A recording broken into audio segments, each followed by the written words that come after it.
Hey, this is Blondeguygamer, and welcome to my top 10 games of 2018. Yes, I know this is late, again, but hey, at least it's not as late as last year's top 10 games, so there's that at least. Yeah, let's just get on with it. So like the list from last year, the same rules still more or less apply. This is a personal top 10 list of games I've got and actually played from last year. So if you don't see any particularly praised games on here, chances are it's because I haven't played them. Red Dead Redemption 2, Mega Man 11, Dragon Ball FighterZ, and Soul Calibur 6 are a few examples that I can recall. Also, I am not going to include remasters, but will give shoutouts to Shadow of the Colossus on PlayStation 4 with its beautifully redone visuals, and the Spyro Reignited trilogy for giving me a good reason to finally play them, much like Crash Bandicoot with its Insane trilogy the year before. Oh, and only full games, so Deltarune isn't on here since only the first chapter came out. Still worth mentioning though. And speaking of mentions, before we get to number 10, I do want to quickly bring up a couple of honorable mentions. WarioWare Gold. As a fan of the wacky minigame Gauntlet series since the beginning on Game Boy Advance, this was a great remix of remade and new microgames along with some very entertaining and fully voiced cutscenes. The 3DS is pretty much done with the advent of the Switch, so I think it's safe to say this will probably be my last brand new 3DS game, but it'll be a good one to end on if that is the case. Bloodstained: Curse of the Moon. This was a fun retro-style prequel game to the Kickstarted Bloodstained Ritual of the Night, and much like how Ritual of the Night is a throwback to Metroid-style Castlevanias, headed by the father of Metroidvania no less, Curse of the Moon is a throwback to classic Castlevania, particularly 3. With its character swapping, 8-bit style graphics and music, and balanced difficulty, it made for a nice stretch goal bonus game while waiting for the release of Ritual of the Night, which is actually coming out soon, so I am definitely looking forward to that. Okay, with those taken care of, let's begin the countdown. Number 10. Mario Tennis Aces. Now, I'm not much of a sports person, but I do have a soft spot for the Mario sports games, and tennis is no exception, having played the N64 and GameCube entries beforehand. With this latest game by Camelot, it brings in some new mechanics on top of the already solid tennis gameplay, such as an energy bar for special shots and abilities, and rackets having durability and being able to break if you don't hit powerful shots back at the right time. These add some good depth to the game, giving you strategies to plan out for some intensive matches. As for the content overall, well, there's not a ton, but there's still some stuff. Like the story mode that's pretty basic, with a few variants of mission types and very light RPG elements, and you can only play as Mario, but I still had some fun with it. It actually reminded me a lot of the Mario DDR game's story mode, and as just a silly story mode revolving around tennis. Plus the boss fights were pretty neat. As for the rest of the game, there's not as many different cores as I would like, and the separate motion control modes I found a little rough. Same with the online, but that's all on me and my poor internet connection. So that's unfortunately not a selling point for me right now. Since its launch, Aces had plenty of updates fixing issues, rebalancing, and adding a new character every month, so it does reward those that still play it now and then. Although you could argue it was underdeveloped at launch, but in the long run, I'd say it's worth the number 10 spot. And at least it's still way better than the Wii U Mario Tennis game.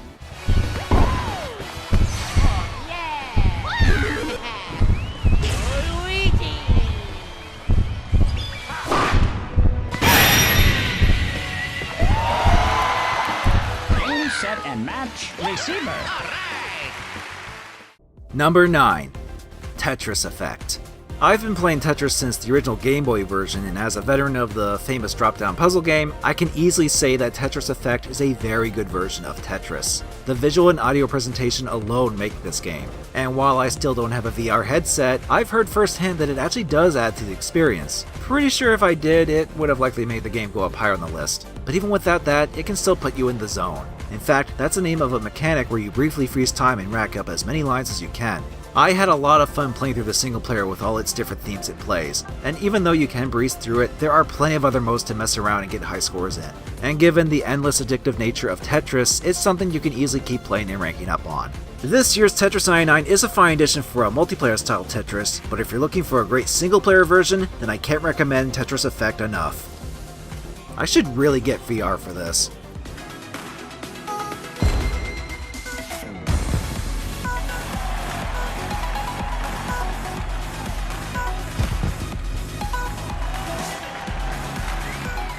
Number 8.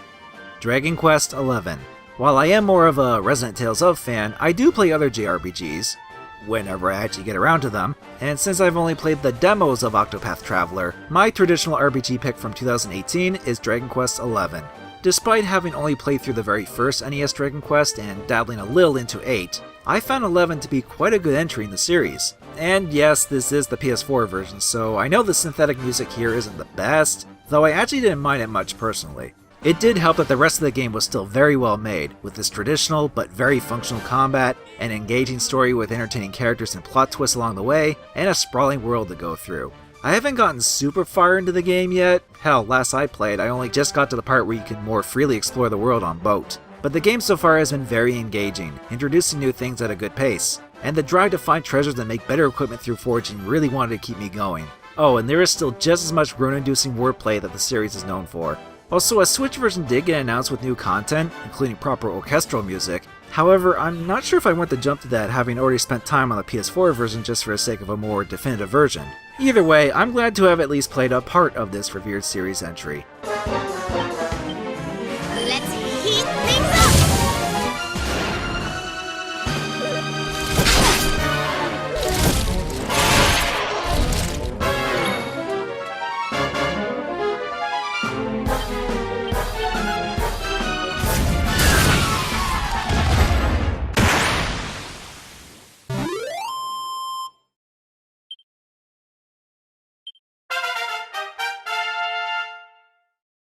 Number 7. The Messenger. Taking cues from games like the NES Ninja Gaiden trilogy, The Messenger is a finely made indie action game where you, as a messenger, are tasked with delivering a scroll. To aid you are several abilities you'll gain to traverse the levels, one of which that you have from the start being the cloud stepping technique, where you gain an additional mid-air jump after striking enemies and objects with your sword in the air. And it's a technique you'll be using all throughout the game thanks to its intricate level design, all the while running through smooth pixel art areas and jamming to some really bumpin' music that gets you pumped up while playing as a badass ninja. Not to mention some of the tightest controls I felt in a side-scrolling platformer. I did have fun, though if I were to pick apart a few things, the humorous dialogue, while entertaining, is a bit long-witted with its punchlines at times, so I can see it being overbearing to some. Oh, and it can be easy to get caught up in a frustrating death loop, which the game likes to rub in, being something you really don't like seeing when you start to get mad at a game. One last thing is that, while a mid-game spoiler, but the game has been out for over a year, so final warning on that, the shifting between the 8-bit and 16-bit versions is cool, but it does change the whole game to a more Metroidvania-ish style, so it can throw people off if they were expecting a purely linear side-scroller game. Still, I like this as a fun and challenging indie game. And it also helps that this is a cool ninja game too.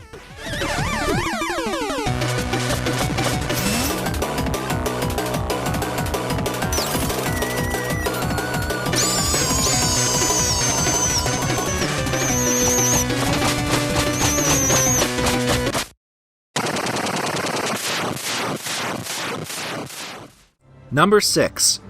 Valkyria Chronicles 4. This one probably won't be a surprise if you recall my They Made a Sequel review on Valkyria Chronicles 2, and remember or even realize that a 4 did get released last year, but I digress. As a fan of Sega's strategy RPG series, I was not disappointed with the latest entry. The game still retains the engaging and well-implemented blitz system of turn-based action combat while bringing in some new additions and features, such as the Grenadier class that lob mortar rounds onto enemies, or the Brave system where squad members can have a chance to perform one last action if they get downed. Those, on top of elements from all 3 previous Valkyria Chronicles, along with other new tweaks, makes for a refined entry with plenty of strategic options. The story and characters are up to the series standards as well, taking place on a different battlefront around the time of the first game, only with a heavier emphasis on winter combat and the obstacles that it throws at you. Fortunately, you'll have plenty of resources to upgrade your squad with, and about halfway in the game, have access to a Federation ship, the Centurion, which even has its own special ship orders at your disposal on top of the already reliable normal orders. With it being part of a very anime-style series, some tropes and even a ridiculous plot twist I saw coming are here, though it's not to the levels of high school anime like in 2.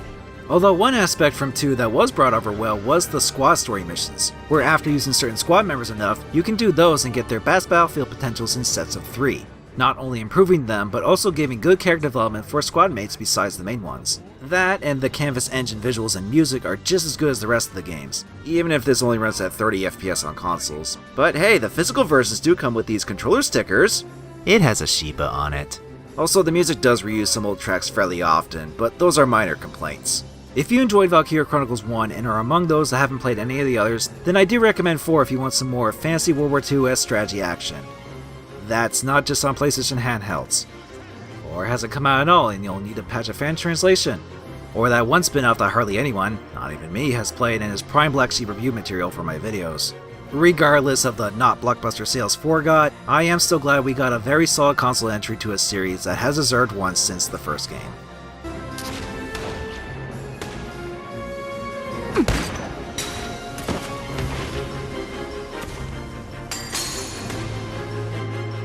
Too easy.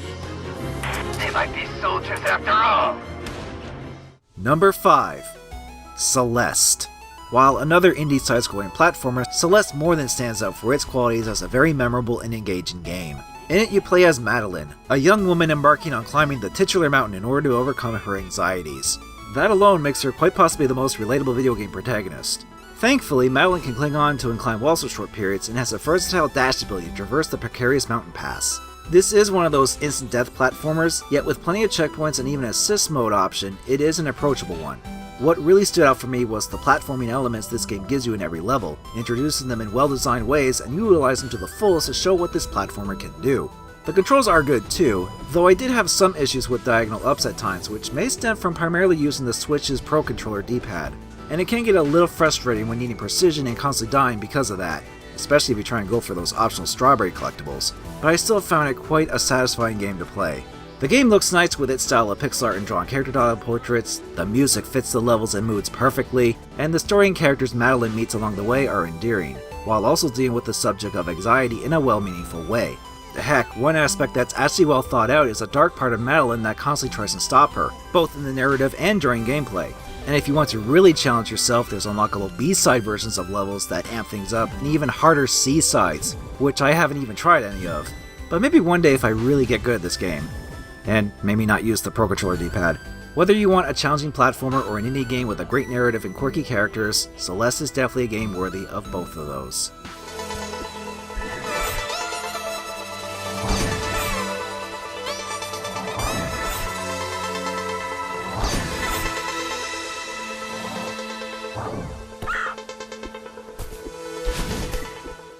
Number 4. SpiderMan for PlayStation 4. Wow, that's a lot of unintentional repeating of 4 right there. I'll just start off by saying this. Best superhero game since the Batman Arkham series. Insomniac Games did a fantastic job with this version of the web slinger and how it feels to simply control him.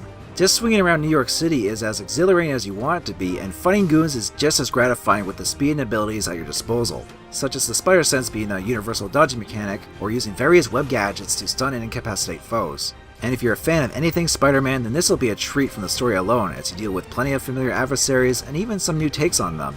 The open world nature of New York was fun to go around too, with plenty of things to do rewarding you with resources to purchase and upgrade abilities with. One of the coolest being able to get different Spider-Man costumes that not only provide some neat cosmetic changes, but also unlock their suit powers that you can freely select to equip once you do. I'm only about maybe halfway through the game, but the fact that new things still get thrown in has kept me wanting to do more. Only thing I could say otherwise is that the amount of side activities and content is busy work at times, yet it's still fun and rewarding busy work at least. Man, the more I talk about it, the more I should get back and finish it, and maybe even get the DLC. So until then, I can still say I had a lot of fun and that this is perhaps the best game our friendly neighborhood spider has had so far. Come on, Pete, you got this. You got this, you got this, you got this.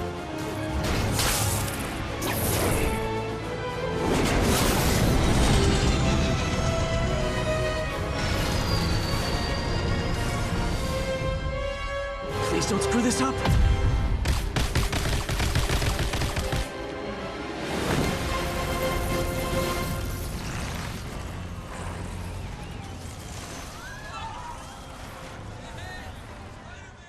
Number 3. Super Smash Bros. Ultimate. Yeah, not really a shocker for anyone that's a Nintendo fan.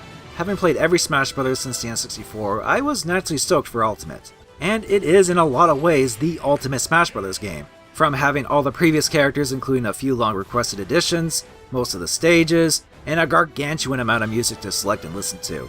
Of course, this isn't simply a updated Wii U port of the last entry, as there are plenty of changes and new features that make this a standalone Smash title. The single-player classic mode returns to its original form, even having each character have a unique theme of their matches. Then there's the World of Light that takes the approach of themed battles to a whole new level. While not the character crossover spectacle that Brawl's Subspace Emissary was, World of Light was still a creative take on event matches, where you acquire spirits from associated fights and can equip and level them up to combat and gain more. And there was a lot to explore and do in the World of Light, so it's actually surprisingly lengthy if you go for all the spirits, which have replaced trophies as the game's collectible. But the main appeal of Smash Bros. Is, well, smashing with others, and there are a ton of options and modes to mess around with for some good old chaotic fun. Online has been a mixed bag for everyone, and like I said with Mario Tennis Aces, my connection isn't good.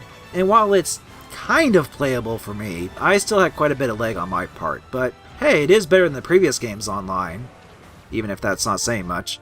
Besides, I am more than happy to have gotten the latest Smash Bros., and with new additions like stage creation and the upcoming DLC characters, it'll be something to come back to again and again.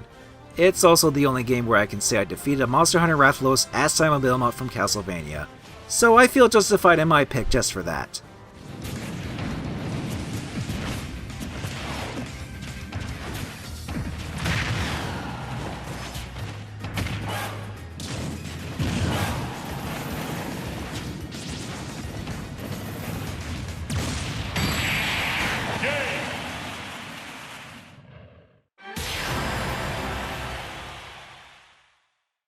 Number 2.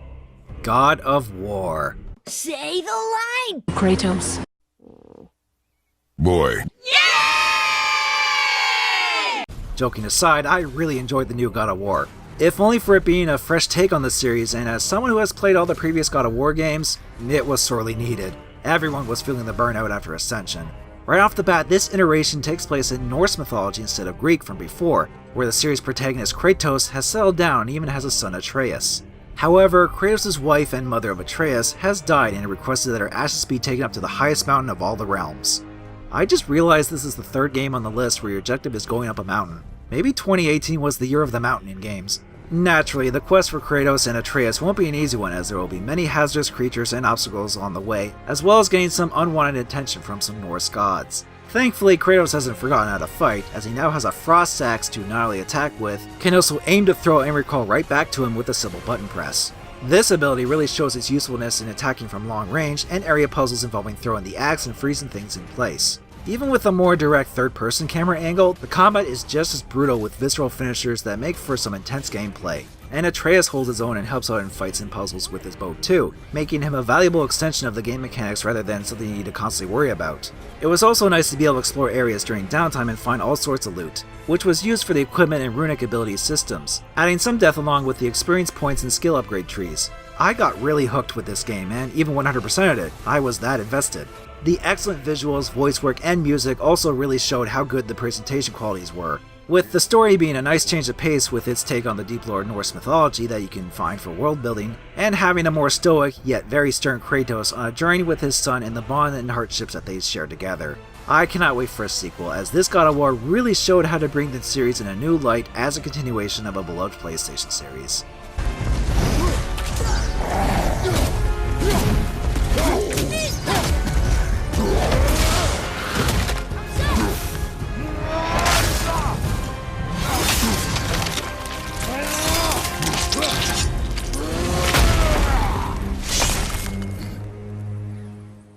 Number 1. Monster Hunter World. I have over 300 hours logged in and enjoyed every second of it. Enough said.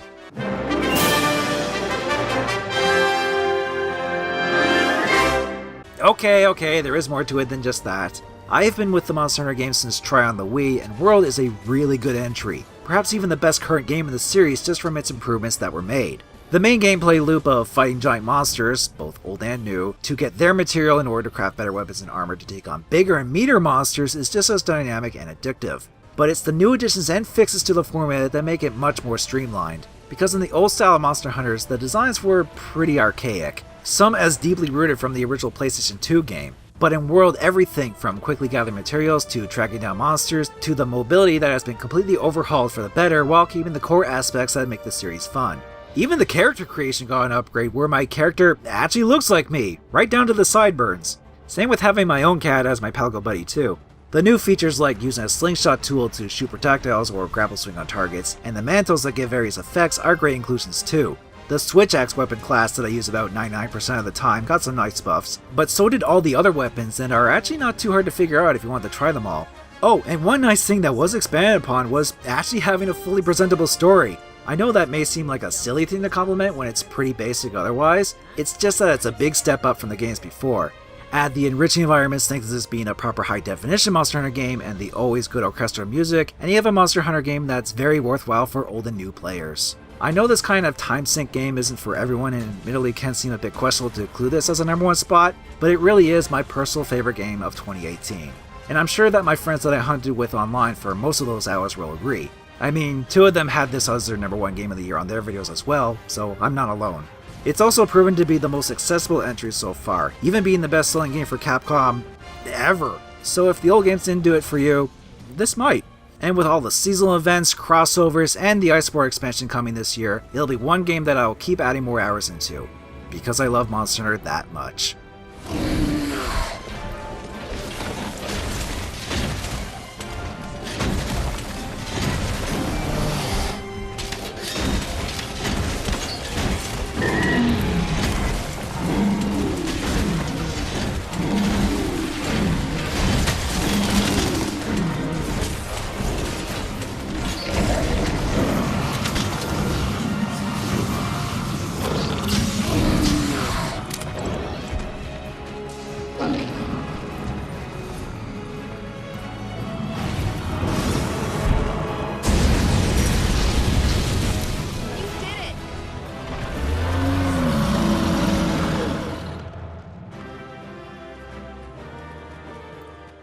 Well, there you have it, my personal favorite games from 2018. Late or not, I hope you did enjoy this little trip into last year's games, and feel free to discuss what your favorite games from 2018 were.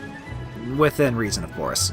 As for this year's best games, well, there's certainly been a few contenders so far, and there's plenty more to come, so I'll just leave it at that until we find out for the next year's top 10.